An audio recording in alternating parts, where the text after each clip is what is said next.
Good afternoon and welcome to Metropolis Think Tank Thursdays.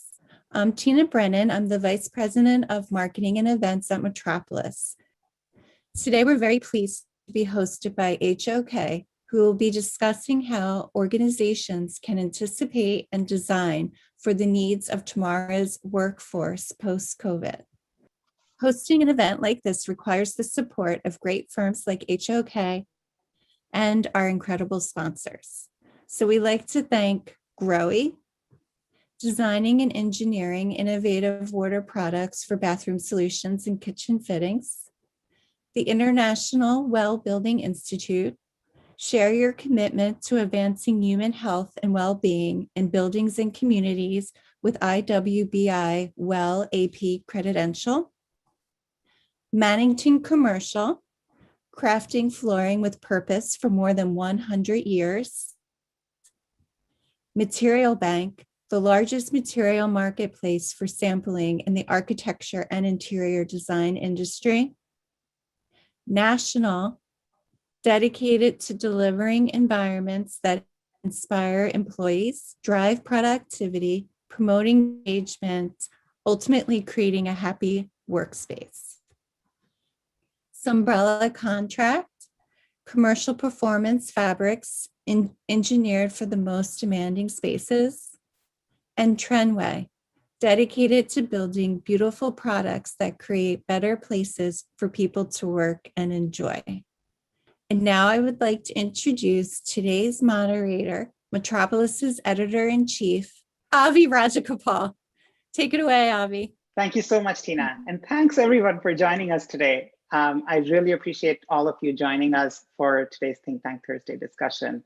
And a big thanks, of course, to HOK for hosting us. You know, it doesn't happen often that all of humanity has a common experience, right? Somebody recently said to me that maybe apart from a world war, there's been so few points in history where pretty much everybody in the world has faced this global pandemic in some form or the other. And yet our experiences of it are very different, even though we're all in it together. You know, work culture in different places in the world is very different. Our relationship to the organizations we work at, the workplaces we work at can be very different. And of course, with different threats and challenges across the world, there's been different guidelines, different frameworks that organizations have used around the world. And forget about around the world, even here in the United States, right?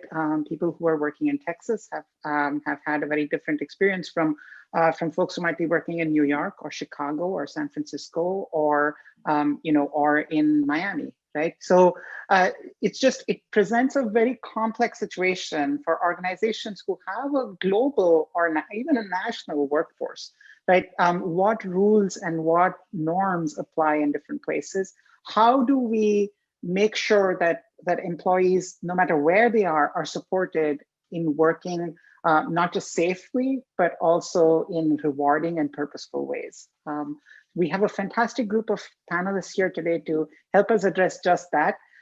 Joining today are Gordon Wright, Senior Principal and Firm-wide Director of Workplace at HOK. Gordon, such a pleasure to have you. We also have Paul Jaskowiak, who is the Global Director of Real Estate at Kantar. Paul, thank you so much for joining us. Sarah Appenhuisen, who is the Principal and Director of Interiors at HOK. Sarah, such a pleasure. And Su Meng Lau, who is Senior Director, Global Design and Construction at the Trade Desk. Su Meng, such a pleasure to have you today with us. Thank you all so much for joining me. Sarah, I'd love for you to kick us off today. I know you have something to share with us that kind of summarizes HOK's thinking around this topic. And as you're going through that, I'd love to hear sort of your perspective on the global workplace. So Sarah, take it away. Thank you, Avi. Happy to be here today. So we just wanted to kick it off by sharing how HOK is thinking about this global workplace and the changes that we're seeing. And that starts with the pandemic was a catalyst to a movement that was already in progress. We were already working with clients around the world on their workplace strategy, thinking about activity-based working and providing flexibility and choice.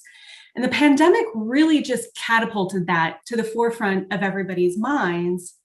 And so now, as we think about before COVID, we had about less than 10% of the population was mobile or working in some kind of diverse way.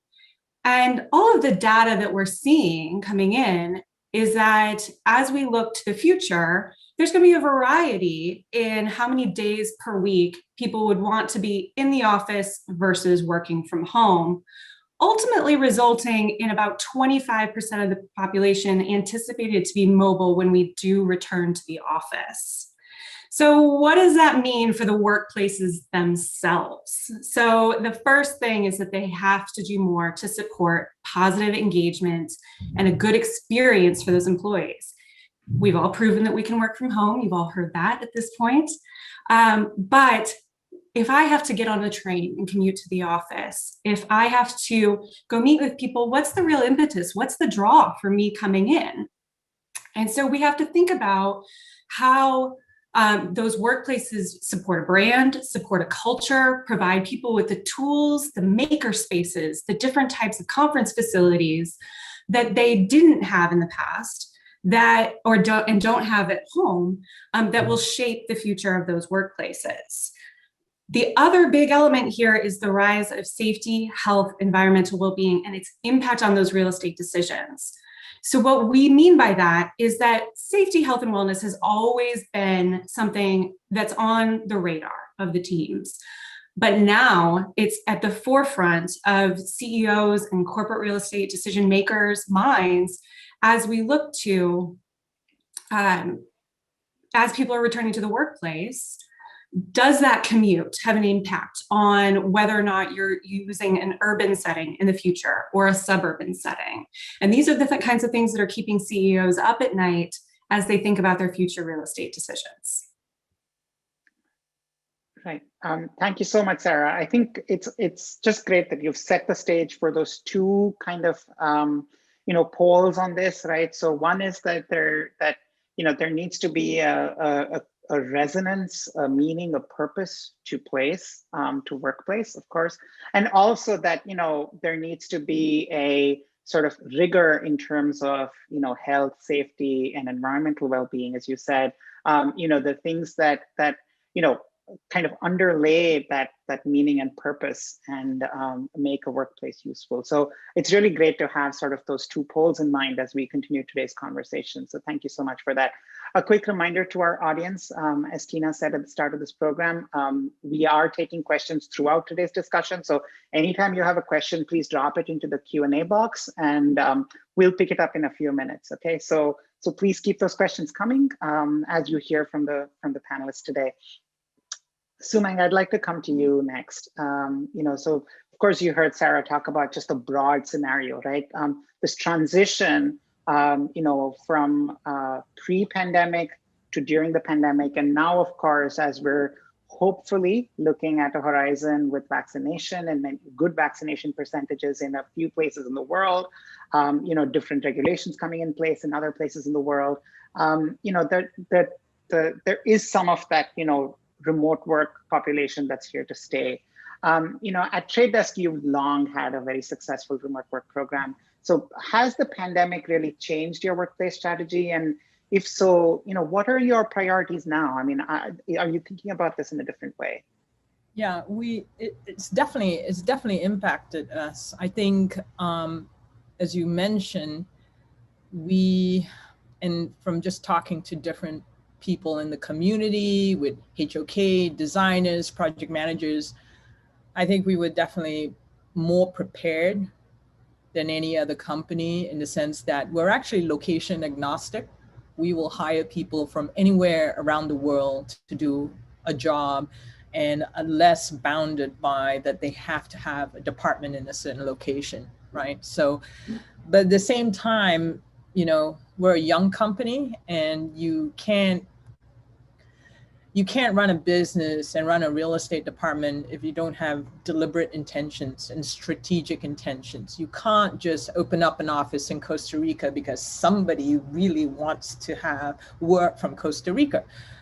Actually, we kind of have that, so that's beside the point.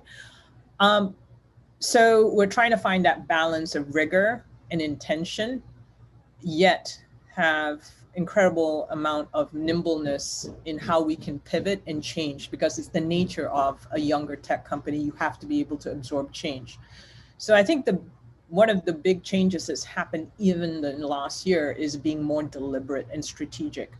And so we'll still be nimble, we'll still be location agnostic, but the idea is to be more deliberate about which market and how you distribute your so-called campus. And if you're in the New York area, do you have locations in New Jersey, in sort of uptown versus downtown? Because we cannot always get the real estate to be contiguous in a building. We don't have that ability. And also, I don't think our CEO is not so interested in larger offices, even prior to the pandemic. So we were already in that movement of having smaller 100-person office and being more deliberate of all these locations. So that was one of the biggest changes. Right. That's really interesting. And I love that you said that, often when we have conversations about, a larger percentage of the workforce working remotely, we think of it in terms of flexibility, right? And flexibility seems to just, everybody gets to do what they want to do. But really, it means more rigor and more intentionality in terms of, how we set up workplaces, where we set them up, what we invest in. So that's such a key point for us to start from. There's boundaries within that range, or else it's amok, it's craziness, it's not sustainable. Right, absolutely. Paul, I'd love to bring you in here. Kantar, of course, you have offices all over the world as well, and and I assume that in different places in the world, whether it's the Americas or in Asia or other markets that you're in, there's different cultures and different guidelines that are being followed right now. So give us some examples or give us some sense of the differences that you're dealing with, across your sort of global real estate portfolio. Yes, and first, thanks for allowing me to join this panel. It's a pleasure to share our experiences with you all. A little bit of background, we have about 30,000 employees globally in 90 markets. And to echo a lot of what Sarah had said, COVID has really accelerated some things we had started, like activity or agile working, but in a different sense, in a more rapid sense. Agile didn't mean work from home as much as it did have different opportunities to work in different work settings. Well, that different work settings has now been expanded to include your home, Starbucks, and other places like that. But our global experience a year ago, I remember sitting here beginning of March when the pandemic was starting and just watching it kind of like a wave. Within that 1 week, we had offices in Wuhan actually shut down. Our Asian offices were closing down. UK had announced in the beginning of the week they were considering closing down, and you could just see the wave come across of the office closings happen. So pretty quickly, we decided that we needed to try to track what was happening with our offices globally, and we started a tracker that we filled out every week for every location, where we said, okay, we're out of the offices. If we can come in and we could safely seat people, maybe at the time we didn't know what the right ratios or distances were, but we said, let's just take 50% of capacity. Let's start tracking what we're doing in each office globally so that we can get a sense of how people are returning to the office. So we started that and actually got that up and running within that first month. So by end of March, we had some data coming in of who was coming into the office, what they were coming in for, and basically what were the conditions in each office. We still run that tracker today. And what we're seeing, as you said, it's very different globally based on not only culture, but also what's happening in that country. For instance, Europe right now is really struggling. Brazil is really struggling and are in some lockdowns. So we've seen that attendance drop. Australia, pretty much back to normal. The UK is starting to get towards that, as we are here in the United States. Culturally in China, they're wearing masks at their desk all day. And it's not really much different than things were pre-COVID because they've done that before. Um, we talk to the UK, we talk to people in the US, and the answer we get is we're not sitting at a desk all day with a mask on. It's just not going to happen. So there are some cultural differences there. The common sense we get, we've done pulse surveys, is that people feel safe once they're in the office in a 50 to 60% capacity, but they don't feel safe going to and from the office. And I think that will be the biggest hurdle we have moving forward. Definitely, the pandemic has really brought to the fore how some of those, external factors that are outside the walls of the office itself have such a huge bearing on the workplace. I mean, this question about the commute, Sarah brought it up at the close of her remarks. It's something that's, across the board, I think organizations are struggling with. It's not just about keeping people safe in the building, but also what they're going to do to get there and get back. Thank you so much for sharing that detail, and the tracker that you have sounds amazing. I think it's interesting also, how those differences play out in terms of what people come to the office for. And, I look forward to digging into that a little bit more. I'd love to bring Gordon in here. So Gordon, obviously there is change, there's some upheaval here, and, Sarah's point and as well as Sumeng's and Paul's points are well taken. There's a lot in this that, maybe we were already kind of in the right mindset for even before the pandemic, whether it's about more, mobile workers, or it's about sort of activity-based working or results-only workplace and stuff like that. And yet there are aspects, as Paul just pointed out, that, we couldn't possibly have anticipated. So, just reflecting on this year, how do you think the experience of the workplace is going to change? What are some indicators that you're seeing in terms of, emphases shifting within the workplace? Well, I'll start out, Avi, by saying, you're on a good panel when what you wanted to say, your fellow panelists said better than I could have before I said it. So I'm going to jump right into your question, and I'm going to start with, I think we've entered the era of the power of place. And I think all the panelists before me had indicated this was this week we're moving in this direction already. And I think what happened is, I think Sarah and Paul both indicated that the pandemic only speeded up this progress. But now, as you've talked about, we've reached that point where we're beginning to see light at the end of the tunnel, as they say. And we begin to hear things in healthcare experts talk about, and those leading real estate CEOs, leading companies talking about in stage or late stage pandemic, and how do we prepare to come back to the office. I think that if we get this right, and I do believe it's a collective, so it's not just us as designers, but it's the end users, it's the industry as a whole. We really have to look at this collectively and get this right, because I'm one of those folks that thinks from a design standpoint, we've gotten it wrong many times in the past, and that's why this conversation was started before the pandemic hit us a year ago. So first thing I think is in thinking about this notion of the power of place, it's really, I firmly believe in everything I'm hearing and reading from those who are really experts on this, is that the employees are going to have a lot to say about how the space is going to be designed, laid out, used when we come back. And I think Paul gave us some good examples of that. Yes, it will be geographical, yes, it'll be cultural, but I think overall that will be one of the themes that we see borne out. Employees are going to demand options and choice. We heard that before, and we often didn't deliver on it. So now it's a test. Are we really going to be able to provide that? And as Su-Ming said, it's not helter-kelter, you get whatever you want, but companies are really going to have to think through the policies around what they provide, where they provide it, and how they provide it. It's really going to be a thoughtful exercise, or it won't work.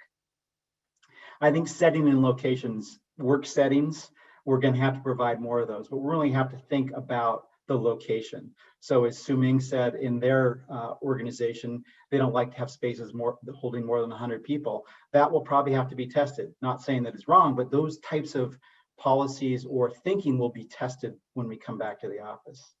I think the second thing the employees are going to demand is social connections, but with safety. So when we all come back, and Paul talked about how we're starting to see the vaccination, he talked about parts of the world in their portfolio where we're seeing progress. And thankfully, most of us today are probably sitting in places where we're seeing positive progress in our country. But I think that as we come back, and we've started to see in the United States, particularly, and other countries that are having success with vaccinations and reduction of caseloads, that we're starting to see September be this sort of hopeful, pointed at, desired reentry to the office timeframe. And I think as that happens, we'll begin to think a lot about safety. When we all left, we heard a lot about cleaning. We heard a lot about scrubbing surfaces, and we've learned a lot about that's probably not the most effective thing to do. But I think as we come back and we begin to think about all of the people on this call being at a conference together, how's that going to feel? How's that going to work? And what can be done in that environment to make us feel comfortable for being there? And then lastly, I'd say space that supports innovation. When we left, we looked at, and I think many companies, I'll speak for the organization that Sarah and I are in, HOK, we were really concerned about productivity. Because as interior designers and architects and strategists and planners, all that's measured on how much you get done in a certain period of time. And I think outside of HOK, but broadly, we were able to prove that productivity, given the technology that we all use to support ourselves working remotely, we did pretty well. And in fact, in some measures we've seen, did very, very well, little drop off in productivity. But I think that notion or that measure is something from the industrial age, that as we come back, if we're beginning to think about places that support work, we have to start thinking about bringing innovation to the top of measurement. And I know different companies, different organizations measure it differently. And I know it can be a bit of a buzzword. And I'm one of those people on other panels, and I've said, oh, this innovation, but I'm just accepting it for today and saying, I think we're going to have to look at space that really puts that at the front. And whether that's working from a home office, whether that's working in a third place, as Paul mentioned, a Starbucks, co-working center, or back in the office, I think that notion of innovation is going to be at top of mind.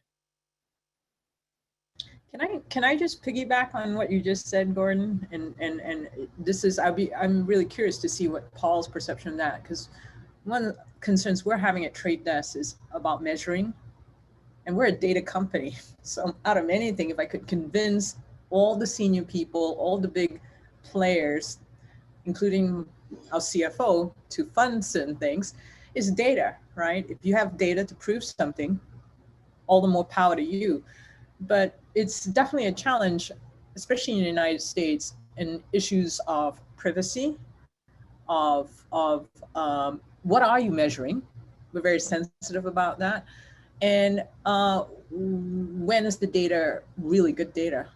And how does that work? Because I don't have a good grasp on that. I know in concept and theory, measuring, but it's how often the desk is booked, how often a motion sensor when someone's coming in, but I'm not quite convinced there is an appropriate and a right solution out there that could give you the data quickly to validate the decisions you make as you move forward. I'm just curious. That's a fantastic question, and it's one that's on top of mind with us, and we're also a data company and an insights company as well.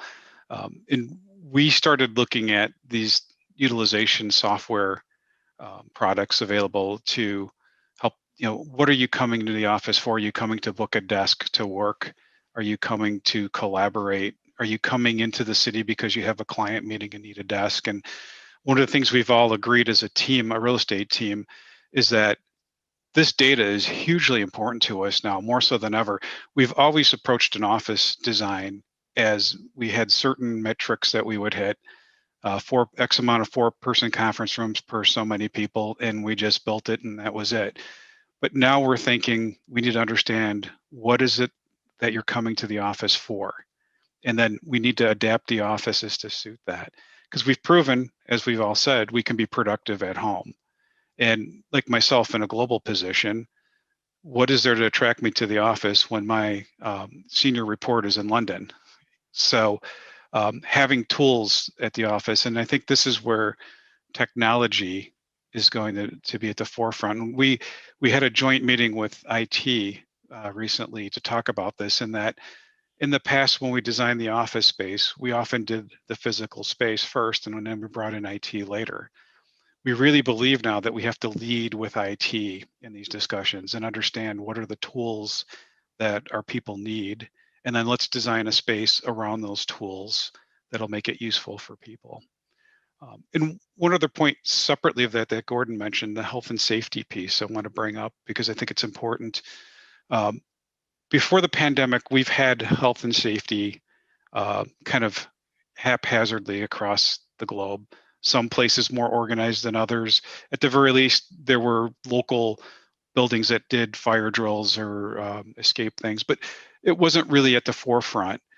With the pandemic and when we initialized this utilization tracker, we needed to quickly rally people together in every location, which ranged from a facilities manager to someone's assistant, depending on the size of the office, who would take charge of not only providing utilization, but also to be the health and safety leader, because now we had a plan for that. So as such, we have developed a health and safety policy globally. We've identified proper individuals, and we now have a community on our internal social media for that group. And we are discussing how we're going to change our RFPs going forward to include health and safety questions, like we did lead questions, right? What is your building doing as far as filtration, touch lists, all those things are now going to become part of our real estate RFPs. So I just wanted to touch on that. The health and safety thing is something that it's always been there, and now it's come top of mind to a lot of real estate professionals. Oh my God, that's fantastic. I think between the four of you, you've kind of almost stacked up a series of ideas here, and I'm going to do my best imperfectly to try and stack those up for everyone. So yes, we've learned a lot from. So we were already thinking about these things before the pandemic. We've learned a lot from the pandemic. I think during the pandemic, as Paul pointed out, trying to track preferences, trying to track where people are and how they're doing and what they're doing and why they're doing it is super important. It raises the question of data that Sumang brought up, and that's going to be, I think, a thread that runs through today's discussion. How do we really understand how people are behaving? And that's important because, as Gordon said, I think we've now more than ever, we really need to address the needs of the employees and the preferences of the employees. We can't do without, because that has turned out to be the primary reason for having an office, right? If it was just productivity, then we could all be productive from wherever. But the primary reason for having an office, it turns out, is to actually gather employees together, to gather our workforce together, and to build a culture, right? The power of place that Gordon was talking about, I think, is just absolutely critical. And Sarah set us up around that too. And that's why we're seeing those preferences that, even though people want to stay home, they do want to come into work. And there's a great ratio with every individual wanting some amount of time away from the office, but some amount of time with colleagues in the office. So, those numbers that you put out there, Sarah, absolutely fantastic. And then that begs the question of why they're coming to the office, how they're coming to the office, how are they going to do that safely? How are they going to feel confident about coming to the office? And when they're there, how does the office become a supporter of their health and well-being rather than a risk, right? And that's really important. You brought that right back, Paul, at the end there. It's become so key now that it's part of your real estate RFPs. It's fantastic to hear that. And I think, as we're looking at this, all of this kind of adds up to that big, larger point that Gordon made right at the end, which is, the workplace is no longer just about productivity. And that's something that, it blows the lid really in a lot of ways on how we've been thinking about the workplace so far. So just a fantastic opening discussion. We're going to dive even deeper in just a minute. A reminder to everyone who's listening in, please put your questions in the Q&A box. We're here to grapple with ideas. So we want to address some things, throw some things at us. We're waiting. Okay, while you're doing that, we're going to have another quick poll question come up, just like the one you responded to when you just joined this webinar. That should pop up on your screen. Take a second or two to respond, please. We'd be really thankful if you did that. Speaking of health and safety of us, IWBI, the International Wellbeing Institute, is one of the sponsors for today's think tank discussion. They've been on the forefront of guiding us on that front. A huge thank you to all our sponsors, without whom today's discussion would be impossible. Our other sponsors are Growing, Mannington Commercial, Material Bank, National, Umbrella Contract, and Trendway. And of course, a huge thank you to HOK for putting this panel together and for hosting it with us today. You know, we've touched upon a lot of things here, and you know, while we're kind of starting to, before we grapple with some of the audience questions, I'd love to kind of get you all to reflect on some of the changes you're considering that you think will be long lasting. And you know, I just want to nuance this a little bit in context of the discussion we've just had. You know, and not so much the act of, for instance, data gathering or the act of trying to figure out what to do, but you know, maybe some measures or some attitudes that have really been reinforced and that you think are going to be long-term game changers in how you do your work. If anybody has any thoughts or anything comes to mind on that front, I'd love to hear.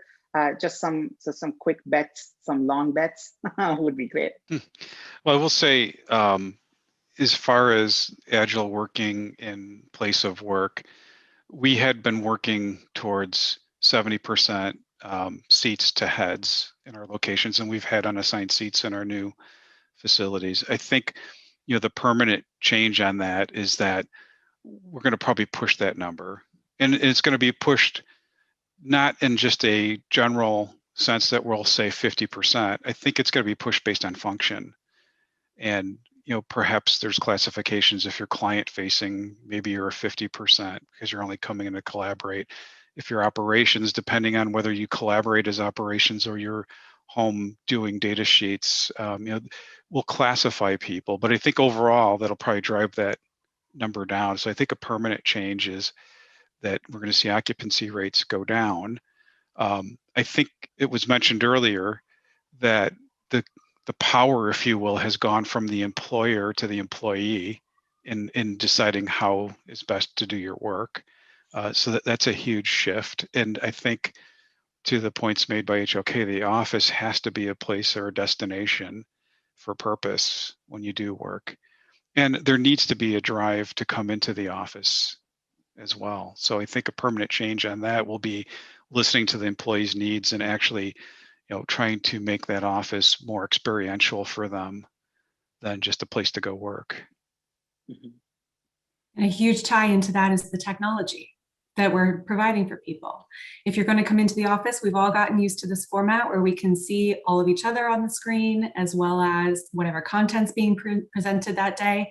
But now you add the situation where you may have people in a room or people that are in another physical location in the office who are joining the meeting.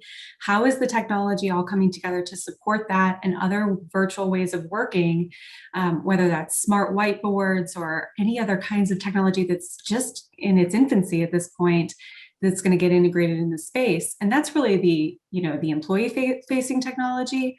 But to both Paul and Sue Ming's point, the technology around data gathering and having sensors and smart buildings and having our buildings work harder for us in terms of knowing what's going on, being able to monitor that and make adjustments for the health and safety of the occupants, I think is here to stay. And to expand on that technology piece, we've talked about the scenarios with restricted travel. So, for instance, in the past, pre-COVID, I would fly to New York for a day meeting.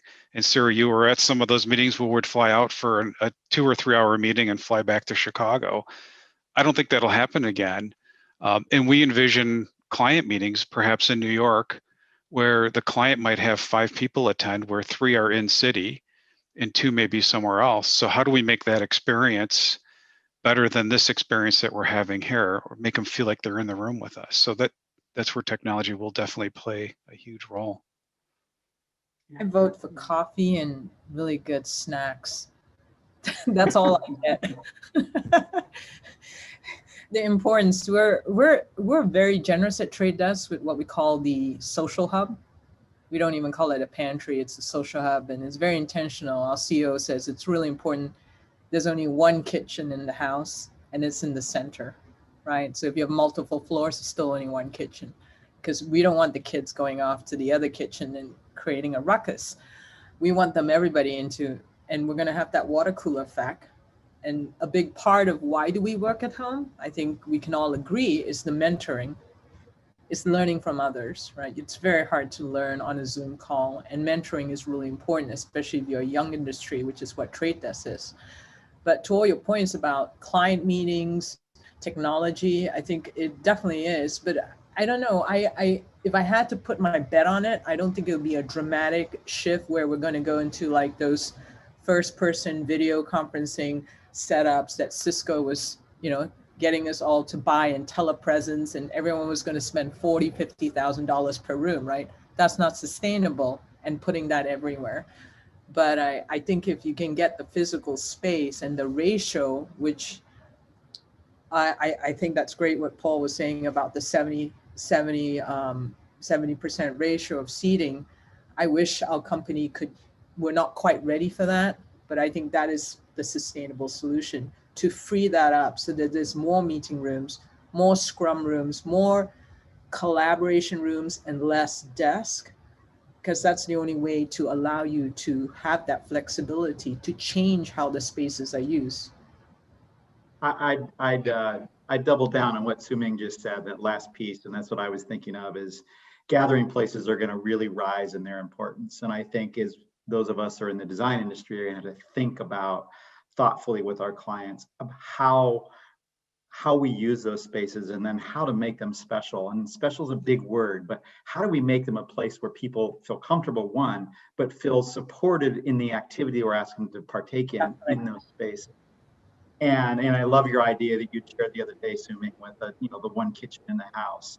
But I think we're going to probably see a trend where that will get, when we do a renovation in a building, we move into new space, those gathering places will get top of mind and potentially top of capital budgets, because they're really important. And I think Paul and Su-Ming have both said today that heads down work at a desk is probably going to be less important. It's not going to mean it's not important. It's not going to be allowed by any stretch of the imagination, but it's probably going to be less important in the office than it has been in the past.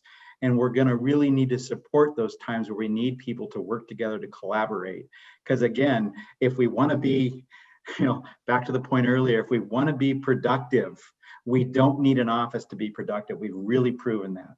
What the office should be supporting is those things. Again, it's not to say productivity is not important, but those times where we come together to drive the purpose of the company, to drive purpose of the team, the product, the service we provide to our clients. The trick there is culture, right? Because that's the one thing that I fear gets lost a little bit if we're all working at home. And so having those spaces as the social spaces, that's where the culture is developed, right? Where you're meeting with your colleagues and you're doing social things, but you're also working. It's the biggest fear. And for our company, we went through a divestiture at the end of 2019 and went private. And we've hired a whole bunch of new people within the last year in new different roles. And they don't know what the culture is because most of them haven't set foot in an office. Not to say that the office is the culture, but it sets the stage for that culture to develop. And that's where your jobs as in the design community are going to be important to help understand the cultures and design spaces where those cultures can be fostered. Yeah. All those people were onboarded remotely. Yeah, isn't that amazing? Think about not just our company, but all the people that have been hired in the last 12 months. I have to catch up. I can't even imagine. I guess the plus side is you look at the screen, I see everybody's name, because I remember starting jobs where you were introduced to 20 people. And as soon as they said their name, it went right out of your head. Now with team and Zoom meetings, you see their names. So I guess that's the plus side on the piece. It's easier to remember or know who people are. Sarah, I'm wondering if you have any comments on this in terms of long-lasting changes, and then I'd love to start taking in some audience questions as well. I think the rest of the team has highlighted a lot of those long-lasting changes that we see moving forward between, in reinforcing the culture and thinking about how we're going to do that moving forward as part of those gathering spaces and the connections with our colleagues and clients who are not in the office are going to be those pivotal things that, moving forward. Right. Before we move on, I just want to take another quick pass at this. I think you guys have opened up some very interesting sort of open-ended questions, and I would urge the audience, wink, wink, to try and pick up on some of these. One is, of course, Paul, I don't forget that you said you might want to call them IT first, for office projects. That is a huge statement to make. We haven't picked up on that quite as much, even though we've been talking about technology. I think the point about culture that you and Sumeng and Gordon finally kind of arrived at, and Sarah just responded to, is every organization has a unique culture. Not all organizations use their workspace in the same way to foster culture. So how do we do that? Gordon opened up a pretty big thing when he was talking about moving on from productivity as this end all be all of the office space. And he offered innovation as sort of the new kind of standard that we need to track. As we know, we've barely got good at tracking productivity. So, that's going to be a big thing. So I'd love to kind of pick up a little bit on that. That would be amazing. And then this kind of consistency, if you will, of experience, which is linked to culture. As we were talking about client relationships, and Sumeng brought that up. Paul, you actually opened that question up. I could foresee a scenario where Gordon and Sarah, as designers on a project, might be sitting in the HOK office, and Sumeng and Paul in another city might be at HOK's office in their city, but having a conversation with a different HOK team who's somewhere else, so that they're having a similar experience in a similar kind of conference room with similar coffee and snacks. I totally get that, right? So I think we'll have to find those solutions, but that's another open-ended piece. How do we create that consistent experience for our clients or our customers, as businesses, the people that we work with outside of the office itself, which is what we're in control of. How do we make those relationships feel more consistent? So that's open still. Nonetheless, let's start to pick up some audience questions here. Christian Swanky says, for panelists with global offices, does connectivity vary from country to country, and does that affect working from home? I think that's a pretty quick question to answer. So I'm going to tack on a second question there. So if anybody has anything to say with connectivity around the world, let's bring that up. But then I think, Gordon, you might want to start on the second question, which is, do you see trends in companies trying to reconfigure before the September return? So as we're trying to come back in September, are there some first things that are top of mind for your clients? But first, let's take that connectivity issue. Paul and Sumeng, any considerations or concerns around connectivity around the world, especially because technology is such a fundamental now? Go for it. I'll go first. It definitely is an issue, and we've had some challenges, and we still do, because you'll have a Teams meeting with somebody who has to turn off their video because of the bandwidth, and it may not be because the bandwidth in that particular area is bad. It's because their children are at home doing homeschooling or using the PlayStation. So, yeah, I mean, connectivity has been a challenge, and we've even talked about the fact that we may have to have people qualify their technology at home to be eligible to have that flexibility once we have the return. Yeah. No, we have, for us, especially engineering, we're developing original content. So they have a lot of different protocols and security protocols about how they connect.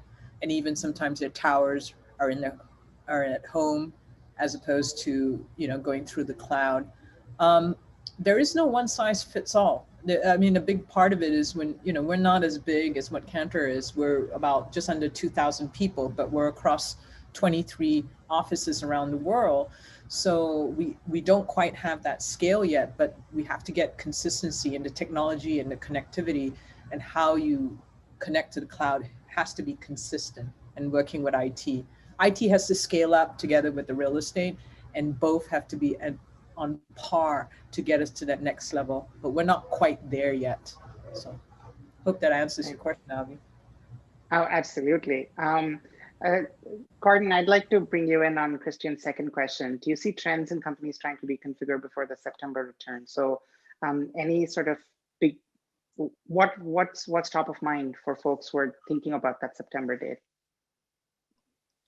Well, there's been lots of discussions, and I think many of our clients and many firms around the world are doing a pretty robust job of doing digital interviews with their employees to try to get in front of this before they come back. I mean, obviously, I don't think there'll be and I didn't mean to imply earlier that suddenly the on switch goes on in September. I mean, we've been inching up to this for a while. We were hoping that it would be spring. And as we all know, everybody on this call knows, wherever you're at, it's a moving timeline.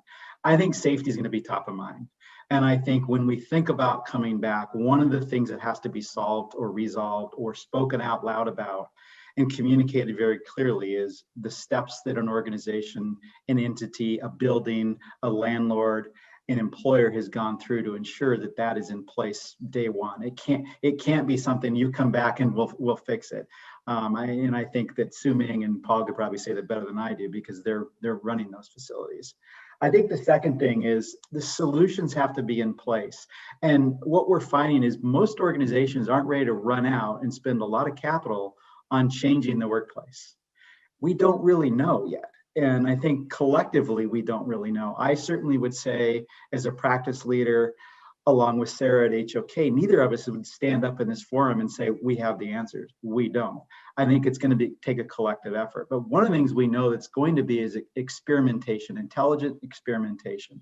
So as we come back, Su Ming brought up a great point earlier is what should we be measuring? Well, I think that's going to have to be one of the first things we address is what are the tools we have to measure and collect that data? And by the way, a little side note, we've had this for a long time. We probably haven't had the onus like we do now to begin to say, how do we measure performance of the workplace? So as employees begin to come back, I think one of the things that organizations are going to have to look at is, again, that safety piece. And then secondly, does the space have the tools to support the job function that you want me to perform when I'm in the office? Because I think that's a real decision point if I look at myself as an employee. Yes, you want me to come back. Can I do the thing you want me to do while I'm in the office better from home? Then we need to give a compelling reason to those people to say, here's why we want you here and here's the tools. And then not just say, here's the tools, but work on those tools continuously to make sure that they are supporting those functions. And again, I think the era of, and I know some in HR only want to pull their employees once a year. I think we may be entering a phase where we're going to be going to employees, and maybe not formally, but informal, but certainly some formality to it to gather that feedback. Because one of the things we love to talk about post-occupancy when we design a space, 6 months, 12 months, 2 years. Well, I think this collection of how is it working is going to formulate how Trade Desk, how Kantar and many, many other companies begin to change that space. But I think if we go in now, and I think there was a conversation early on in this, is we're going to pull desks apart. We're going to put up plexiglass shields. I don't think that's going to happen. I think what we're going to have to do is look at this long term and create spaces that support the employees for the long term and then be very flexible. Yay for post-occupancy studies, or at least post-occupancy studies transforming and changing and becoming a really valid, live, living tool that both designers as well as, organization leaders, whether it's folks in real estate or facilities or workplace strategy, can really use. Absolutely, Gordon. Thank you so much for that. I mean, you covered a huge range of things in there, but I think at the very heart of it is really, something that you started out in your opening remarks, which is really understanding what people need and really understanding that as fluid and a continuous way as possible, and acknowledging, of course, all the challenges that Su Ming laid out and actually doing that. So that's absolutely fantastic. Trying to think of the office as a living situation that can be shaped, not day to day, but on an almost continuous basis. That's a really great mental model to have. Daniel Harriet asks, how do we address the concern of balancing remote and in-person meetings, equal experience and ability to contribute across teams? Paul, you definitely flagged this earlier on. Are you starting to think of ways to even attempt that consistency, or do you have any mental models in mind? And I'd love to bring the other panelists in too if they have. I mean, we are, a couple of things we did in London, we put together two what we're going to call team rooms. And, similar to the Cisco presence that was mentioned earlier, but not really. But the difference is you could use different equipment. Cisco, you had to buy all the Cisco stuff. And but these rooms were, and we're about to try to do the same in New York, kicking off next month. We're trying to build a room with technology that can try to give an experience of being in the room along with the people in the room. What that's going to include, I don't know. We've got the basics that we put in London. We want to try to get the basics set up in New York and then expand upon that. And to what Gordon said, if you look at the September as kind of that line when we start to migrate back in, we want to try to play with that until we get to September so that we can have some stuff ready for employees when they come in. But that's going to be an issue. And the other thing that's going to be an issue, I think, too, is the being a global company, the convenience of working from home and doing meetings pretty much throughout the day at all hours, right? When people go back, that's not going to happen as much because the commute time that I have going to the office is being used for meetings at this moment. So there's going to be an interesting shift to see when all of a sudden 7 o'clock is no longer a time that I could talk to someone in the UK or in Europe because I'm on a train or I'm in a car. Or is it going to be a situation where your workday shifts and people are working 7 o'clock or 6 o'clock in the morning to an earlier stop time in the afternoon? But the other piece of it is the flip side of that. When you do work in the city and you live in the suburbs, you tend to look at the train schedule and wrap up your day that way, which is different than what we're doing now, right? My day wraps up when my daughter comes in here and says, when are we going to go eat?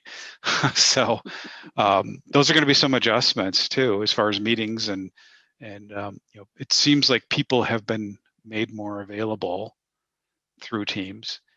The big thing that I think is lacking, and we've talked about this, and this is where people are getting fatigued, is the number of meetings we have. And we're having a lot of meetings with people that would normally be a collision meeting. So for instance, if I needed to talk to someone in finance, in the pre-COVID world, if I were in the office, I'd walk over to the finance department. If there was a particular person I needed to talk to, I'd look for them. If they weren't there, there was probably someone else that might be able to answer my question. Now that 10-minute encounter becomes a 30-minute scheduled team meeting.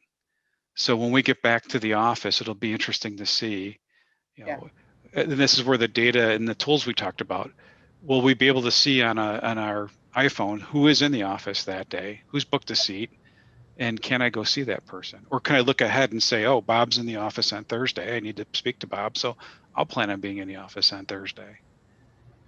Yeah, those are some interesting questions. Yeah. We're all going to have to change management ourselves. I don't know how many of you guys, I lost a lunch break for the last year. I mean, it's just, stuff like that. You used to have certain boundaries and we lost some of those boundaries and we're going to have to adjust. But I think somewhere along the line, some of the questions, I really don't, it's very hard to customize. And Gordon, like what you just said about power plays, I just think it's very hard to sustain and have different solutions. There has to be consistency. So one cannot please everybody. One tries, right? There is a certain trend and commonality within your office culture, but you actually have to, I feel like we have to just do it, and you're going to miss the mark and you're going to reset. And the key thing is how fast you reset and adjust. Right. Yeah. It is going to be a test and a adaptive. And I mean, I think I keep equating this, and I've done this in the past with my team, to 9/11. And we think about all the knee-jerk reactions we had in Manhattan, in Chicago, in all the major cities when we returned to work, and the security measures we put in place. And we took it to the extreme, and then it's come back a little. Now there's a lot of new things in place that are fantastic that weren't in place, but they're not to the extreme that they were after 9/11. This is a similar situation, and one of my colleagues in London said we have to learn to be fast followers when we see someone that does something that works, rather than being that first person to stick your head out and say, we're doing this. And we have to be careful of saying, we're going to do 50% in the office and that's it, right? You've got to be really adaptable, and that's going to be the key, because things are going to change rapidly as we learn. I love that. I love that idea of being a fast follower. That's just fantastic, and really keeping that open mind, because that's not how we've usually approached this. And, maybe to Sumang's point also, yes, we can't have completely bespoke situations. So yes, we have to be adaptable to respond, as Sumang suggested as well. But also maybe, having because employees have more choice, maybe it takes a little bit more pressure off of the workplace to be all things to all people, and maybe we just have to acknowledge that, that may not be possible. That's usually a healthy thing to acknowledge for any situation. Rihanna Trombley has a quick question here. Has the current market and shortage around superconductive materials like CPUs and graphics cards affected your technology needs and improvements in your global portfolios? How are you planning around these fluctuations in the tech market? It's not something I profess to know anything about. Sue or Paul, do you have a comment there? Very little. I don't. It's almost like, how do you let that drive that? Because real estate decisions a very different kind of real estate decision, and it's dictated by price, best location for the client, best location for the business, and not so much about technology. It doesn't get on our front, isn't so much so. But I can't even get Logitech equipment. It's very aggravating right now. And IT is trying really hard. They're so used to a standard that's in all our offices, and we're now asking them to evaluate and look for alternates, but you can't get stuck. On the one hand, you want consistency, and on the other hand, you can't give all your work and all your to one account, right?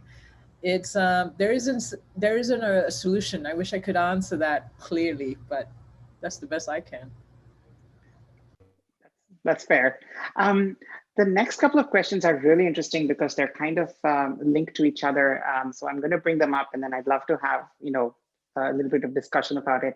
Gavin Myers asked, what if an employee doesn't have a home office or a space to work remotely from? Concerned about unintentional disparity between those that are able to work remote and those that cannot or feel that they cannot, right? And we definitely saw this, right? I mean, staff who are in one-bedroom apartments or smaller living situations with partners who are also working remotely, or people who have kids who are, home, going to school remote, and are torn between needing to be there with their kids, but also having that be such a, burden as they're working. So, there's so many challenges that not everybody is in the same place when it comes to remote work. And then one of our other attendees says, how do you think companies will change as they respond to more folks working from home, such as ergonomic setups, et cetera? Will the saved costs on real estate perhaps be reallocated to home offices? And Paul, when you were talking about sort of that, basic tech standard that we have to approve people for, in order to be able to remote work, this is kind of the other end of that telescope, right? It's like, well, if they don't have that basic technology, is there a way that, the employer is going to be able to provide that? So let's just talk about disparity in the employees and how as organizations, we might be able to deal with that. I'd love to hear comments from anybody who would like to weigh in on that. Well, the tech qualifications, there should also be, I would imagine, ergonomic qualifications as well, right? Yeah. I mean, during the pandemic, it's one thing where you have to do what you have to do. But once we, quote, normalize, and if work at home becomes an option, that qualification checklist should include some ergonomics. And that's a big debate on whether the company should provide for that or not. Because if we're providing you a workspace and we're giving you that flexibility to choose, and you choose to work at home, then we can say you can work at home, but you have to qualify for these things. Are we then responsible to pay for that setup? I don't know. That's a question I think that's going to have to be addressed and answered. And how does an HOK play into that? In developing standards for people to work at home and have a proper ergonomic setup as well. Yeah. Sarah, do you want to weigh in on that? You're going to have to make Sure. Garden. Put you on the spot here, but We talk a lot about just because you can work from home doesn't mean you should, right? For all of the reasons that we've been talking about, that the work from home setup might not be ideal for people. Even if you do have a great office, sometimes you just need a change of scenery. We've talked a lot about adaptability and choice. Those are going to be the key elements of the office moving forward so that people can choose the setup that they need, whether that's in the office or at home, which helps to address some of that disparity. You get into the ergonomics of the home setup, and I'm sure that a lot of organizations on here have shared images across their companies of what their home setup looks like, and you can all see the gamut of different setups that there are. That starts to get into a territory, again, that, like Paul noted, that it's a hard conversation for us to get into at this point in time, but we'll work through that with organizations as needed. Yeah, I mean, I must point out that we're in a little bit of a pressure cooker situation right now when, people have had to work from home. But right. When that changes, I think, that disparity, people will have more choice to be able to deal with that disparity in whatever way that works best for them. Garden, do you want to come in on this? I'll just kind of tag on a little bit to what Sarah said, and I think Paul's question is a great one. We're a little bit of waiting to see what happens here, because again, what we design as a design firm is really the enterprise, the enterprise solution. Having said that, I don't know that if you look at some of the data, while we've adapted well to working from home, I don't know it's as rosy and as wonderful as sometimes it's made out to be. And I do think there's going to be a good percentage of the population, when given the opportunity. Sarah talked about choice of space. I mean, how many of us have multiple locations we can work in our home office, where I can be at my desk, I can take a call from a sofa? Most don't. Most either have the interference of a pet, a child, a significant other, a roommate, or those spaces just aren't big enough, particularly in cities like London and Los Angeles and San Francisco and New York, expensive cities where apartments and homes are small. So I think that in a way, we said, wow, what's going to happen when we all move home? Then we proved we could work from home.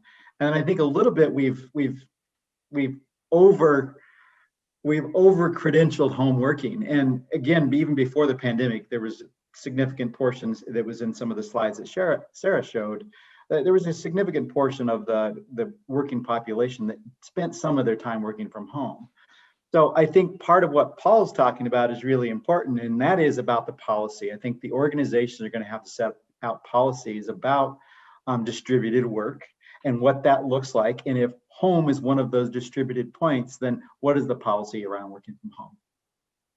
And I think I read a study just recently that talked about productivity seems to be up for a lot of companies with people working at home, but it also said at a cost. And the cost is the fact that there's no boundaries. The cost is that there's not the socialization that you have. And there's a potential for major burnout here. You look at what LinkedIn did, I think it was this week, right, where they gave everybody a spring break. And it was a valid thing, right? Because you take your personal spring break, but everybody else in your organization is still piling stuff into your inbox.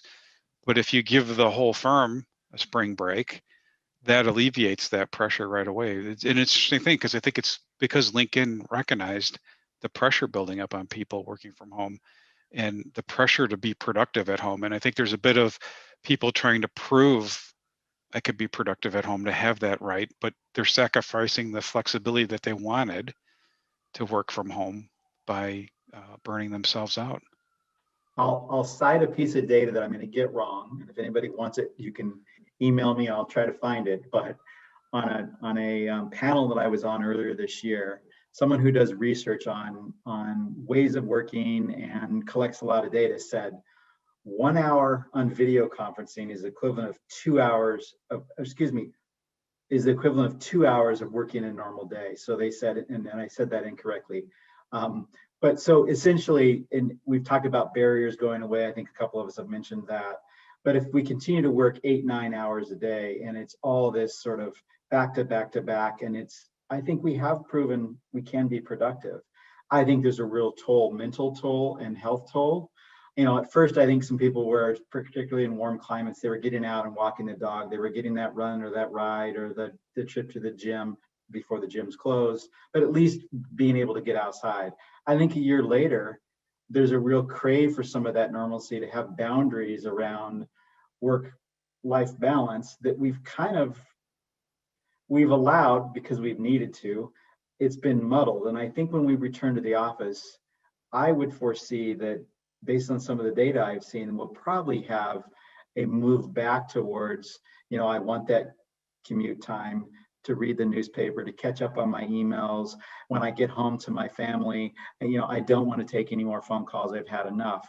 So in some ways, I think the productivity that we've measured has kind of set a bad balance for our mental health.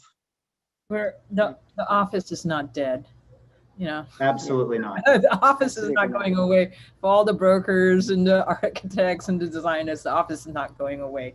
It's too difficult, and it brings that sort of even playing field to the individual who asked about how, you know, what is the intentional or unintentional discrimination between someone who lives in a one-bedroom apartment versus someone who has a massive estate, who's showing off their beautiful garden and whatever, right? And you just all have a little bit of envy or whatever, or they have that lovely pool, and in the office we're all the same, right? We all get the desks, we get that same meeting room, and the office is not going away. And well, it raises another issue when you mentioned the pools and all that we've had some side discussions with HR on is, if I'm based in New York and I had been going to the New York office, I'm making a quote New York salary. What's to stop me now from saying I'm going to go move to the cheapest taxed place in the country where there's palm trees and a pool and still collect my New York salary? I mean, so there's those inequities that, you know, no one's really touched on that are kind of out there. Yeah, I mean, certainly I know that, you know, there are many tech companies who've kind of placed a penalty from the employee's point of view on moves like that, just exactly for those reasons. So, you know, definitely lots of thorny ground there as far as remote working goes. I'd like to take just a couple more questions here today. You know, and first of all, shout out to all the, I see, first of all, many friends and also previous think tank panelists in the Q&A box today. Daniel Harriet being one of them. Shout out to all of you. Thank you so much for attending and for being such an engaged and wonderful audience. Dylan Ho says, with flexibility and gathering space coming to the forefront, it seems a logical jump to assume that co-working or flexi spaces are going to be more ubiquitous or more pervasive.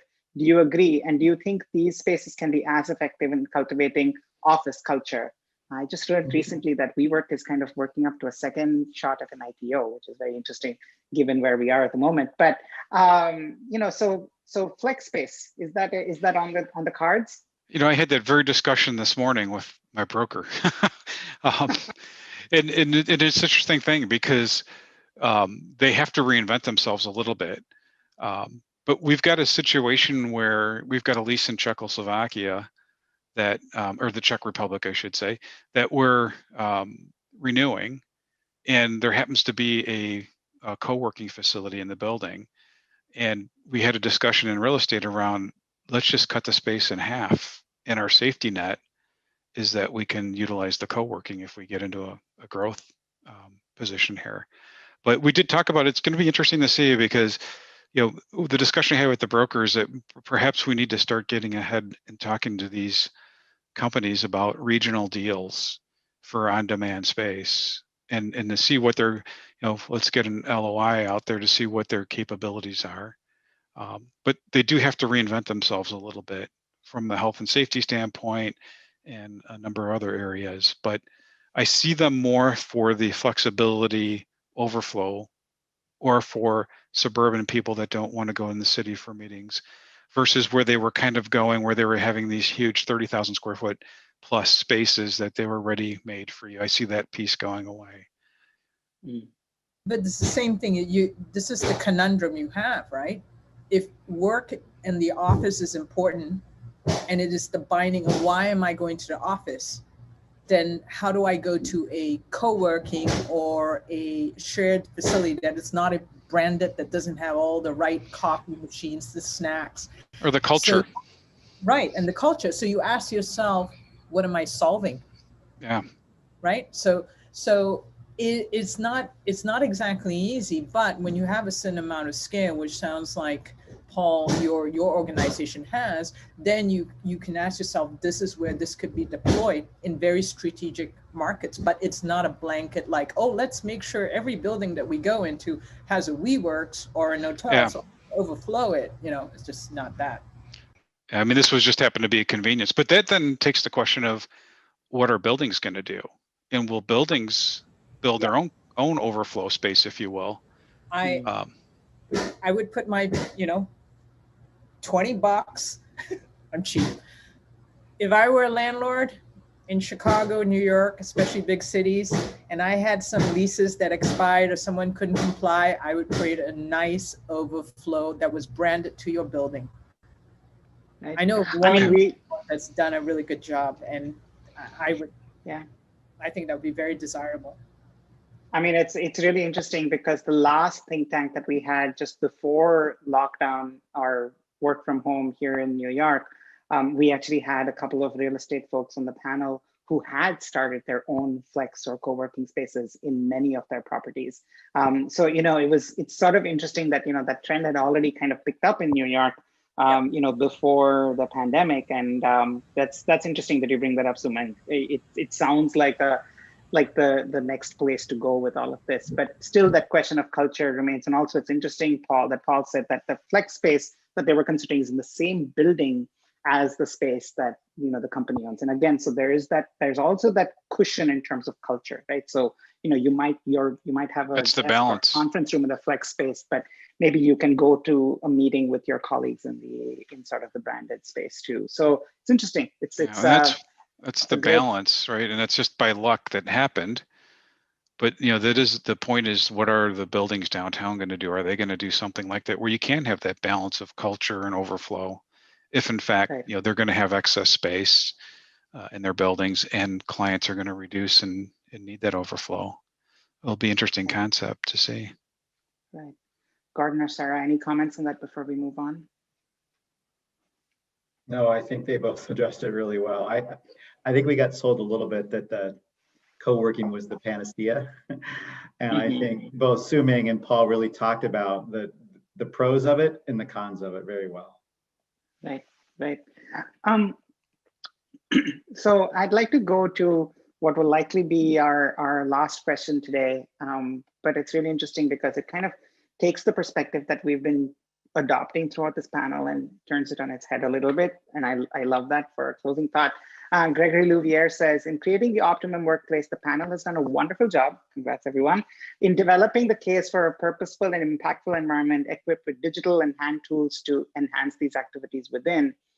How does an employee, with their recent COVID experience, all the trauma that we have from this past year, their professional expertise and their personal identity, prepare themselves to engage in this environment and fully utilize the opportunities presented? So, what kind of mindsets should employees adopt towards their organizations? I mean, I know we've said that the space should fit the employee, but in some ways, how do employees start to prepare for a return, and how can we maybe help them do that as organizations? I think that's a really interesting perspective. Sarah, I think you're going to come in here, and then we'll hear from everybody else. I love this question, so thank you, because we are looking at this as this is a great opportunity for companies to reinvent their workspaces and for employees to experience something new. It's very well documented that people didn't like the open office, and that has a variety of issues with it, right? That not all open offices were well designed in the past, but companies have an opportunity here to take a look at what could these things be moving forward and what are the new options out there. So all of these employees who have been working from home and who have gotten to have a very tight control over what their setup looks like, now will hopefully in the future have more options for I can work from home today in the setup that I've created, or I can work at a third place, or I can work at an office that hopefully has, some more forward-thinking ideas about what that workplace looks like in terms of the gathering spaces or choice in terms of team rooms. I can work at a high-top collaboration table. I can work in like a little snuggy kind of chair room. There's going to be lots of options, I think, moving forward as employers try to respond to all of the needs of employees coming back to the office. So I would encourage that just keep an open mind about other ways that you can think about working in the future, and give it a try and see what works out and what doesn't, and continue to communicate with your employers, your HR departments about what are the things that make you successful and how can those things be incorporated into the workplace. Because we do, as designers, Gordon and I love to hear those things direct from the users and work with the corporate real estate teams on how the things that make individuals productive in their workplace can be implemented on a larger scale. Mm-hmm. Mm-hmm. I think we're entering a time where work is being maybe redefined a little bit. And I think the pandemic brought that upon us. So I think in some ways, we all of us, everybody on this call has probably worked from home for the last year, at least the predominance of people on this call. And that's given us a new definition of what it means to work in a certain environment. And I think that's influenced our definition, a collective definition, both geographically and globally, of what work is. I think there's an opportunity, and I think there's, I don't envy Su Ming and Paul and their colleagues, because I think it is a challenge. It's not simple. There are no simple solutions to this. But as Sarah said, I think that we'll see, and I mentioned this earlier, I think that the input of the employee, not free range. You don't get this and you get that. You don't get a swimming pool and palm trees, and you can't have it all. But I do think there'll be an ear for working together to come up with solutions that really support us in the space, and again, support us working. And I think work in place, we've had this term for several years now. It used to be the office, and then we sort of transitioned to workplace. I think the work is the most important part of that, but the place has to support the work. So they are coupled together, and if you don't get one right, the other one doesn't work. You have to both. It takes two to tango. But to answer the question about that, the only way I can sort of see it, just from hearing and just observing for the last year, of a sustainable solution to move forward is the manager of that team, and that local assessment of what is right for you and your immediate organization. There's a big difference between someone who's analyzing, who's part of accounts payable, versus someone in legal at a senior level, versus someone who's in client services, who's out there, who shouldn't be in the office, should be out there meeting customers. And if you can get those teams to assess through surveys what are their real needs, and not just going autopilot, I need a desk, then you're going to be able to be better prepared. And the architecture and the infrastructure has to be flexible enough, which is tough because construction is construction. Furniture can only do so much, So can it provide the canvas that can solve for these different work styles? It can try to do the best. Can it be perfect? If it's perfect, it won't be nimble. And then we have orgs that are constantly changing. If it's perfect for finance, it's not going to be perfect for a client team. So I don't think perfection is, it's definitely not our goal. Our goal is nimbleness and flexibility to change. And if we can't get the mark and everything, we all accept the concession. The employee has to accept that it's not perfect, but we recognize and give them enough to allow them to do their work and be productive, and still have embrace culture. So it's like check, check, check, check. It's like I'm trying to get it all. I just want to, say, Su Ming, point well taken in terms of flexibility. There's not just a cost to making changes rapidly as maybe we would like to. That is, a capital cost. There's not just a timeline cost. There's also an environmental cost, right? So, especially as all of us are driving to, creating, lower emissions, net zero offices. Many organizations have very important climate commitments at this point, right? Each renovation has a footprint, has a cost to it, right? And every time we make change, so employees also have to understand that like flexibility comes at a certain cost, right? And so the expectations that they have in terms of flexibility, might be important as well. Just as we are sort of wrapping up here, I just want to thank all of you for this fantastic discussion today. Thank you to all our audience members for their engagement. I'm sorry we haven't got to every single question here. There's some interesting ones we've left on the floor. Jerry Croft is asking about Nexus, which is of course the screening, in terms of being able to travel, employees being able to travel between states. Daniel asked about a workplace app becoming a big part of the workplace experience in the future. We had more, of course, co-working things. And then the question about mentoring, we addressed that a little bit, at the start of the conversation. So hopefully we've addressed enough to kind of give you a taste of what our responses might have been to some of the other questions that we haven't been able to come to during this conversation. But this has been a huge, like wide-ranging, really amazing conversation. And I think we brought up some very interesting, open-ended sort of perspectives here, things that are still in development. So big thank you to Sue Meng, to Sarah, to Gordon, of course, to Paul as well, for being so generous with your insights, for really grappling with the issues here. Thank you so much. A big thank you also to our sponsors, GROE, IWBI, Mannington Commercial, Material Bank, National, Umbrella Contract, and Trendway for supporting today's discussion. A huge thank you to HOK for making this discussion possible, for hosting us today, for bringing the panelists together. We so appreciate it, and for setting up this really interesting conversation about the workplace. And thanks, of course, to all of you participants who've joined us today. Just a reminder, today's discussion has been recorded and will be available for viewing later. It will broadcast on DesignTV by SANDOW next week. That will be streaming on Metropolis's Facebook page, as well as Metropolis's homepage, as well as the Facebook and homepages of Interior Design and Lux magazines. And Paul is back. Hi, Paul. We're just wrapping up here. I said thank you to you, so I'll say thank you again while you're talking. You were making a point about about flexibility. Do you want to return to that just for a minute before we close out here?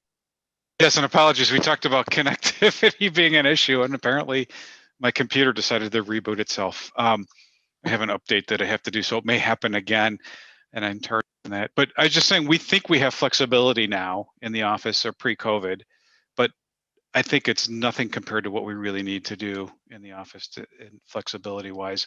And I was saying that's the challenge that the A&D community has to help us build spaces that are truly flexible, not just you could sit or you could stand, or you could go work in a conference room, or you can go work at a counter, but more flexible as far as tools, technology, and space. It's going to be a challenge, and it'll be interesting. And I want to leave with one final note that we talked about. If this pandemic happened even 1 year prior, it'd be interesting to see how we would have gotten through that last year with work from home, because this kind of happened at the right time. If you think about it, when the Zooms of the world and the Teams and all of that were really starting to emerge. Whereas if this happened 2019, Skype was just barely scratching the surface. So just a little thought to think about, that maybe this is the right place and the right time, if there is such a thing, for something like this to have happened. Yeah, certainly we were more prepared, I think, than we would have been. And point taken about flexibility as well. I think we've barely scratched the surface in terms of what is possible. And certainly firms like HOK are helping us already imagine what that flexible future will be like. So, again, big thank you to all of you, and a huge thank you to all our attendees who came in today. As I was saying, today's discussion will be available for viewing on DesignTV by SANDOW next week. Please look out for that schedule on metropolismag.com. It'll be streaming on Metropolis and Interior Design Magazine's websites, as well as Facebook pages, so look out for that. It'll also be available for viewing on demand on metropolismag.com, just metropolismag.com/think tank. That's our homepage for all our Think Tank Thursdays. You can find this discussion as well as all our previous discussions. It's been a fantastic couple of years of virtual discussions already so far. So please dive in whenever you'd like to. And of course, today's discussion is CU accredited. So just get in touch with us if you need any help with that. Thank you all so much. Again, thanks so much to our panelists. And I hope all of you have a fantastic evening. Thank you.